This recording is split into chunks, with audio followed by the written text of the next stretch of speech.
ನಮಸ್ಕಾರ ವೀಕ್ಷಕರೇ. ಆಧುನಿಕ ಭರಾಟೆ ತೆಕ್ಕೆಗೆ ಸಿಕ್ಕು ಈಚಿನ ದಿನಗಳಲ್ಲಿ ಗ್ರಾಮೀಣ ಕ್ರೀಡೆಗಳು ಮಾಯವಾಗುತ್ತಿವೆ. ಹಿಂದೆ ಪ್ರತಿಯೊಂದು ಹಬ್ಬಕ್ಕೂ ಒಂದೊಂದು ಕ್ರೀಡೆಗಳನ್ನು ಹಳ್ಳಿಗಳಲ್ಲಿ ಆಚರಿಸಲಾಗುತ್ತಿತ್ತು.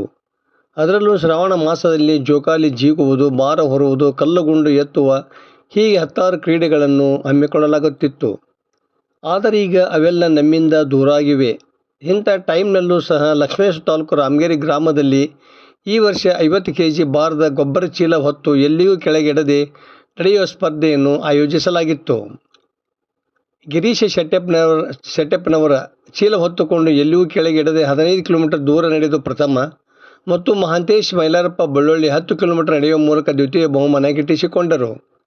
ಲಕ್ಷ್ಮೇಶ್ವರ ತಾಲೂಕು ಪಂಚ ಗ್ಯಾರಂಟಿ ಅನುಷ್ಠಾನ ಸಮಿತಿ ಅಧ್ಯಕ್ಷ ನಾಗರಾಜ ಮಡಿವಾಳರ ವಿಜೇತ ಯುವಕರನ್ನು ಬುಧವಾರ ಸನ್ಮಾನಿಸಿದರು.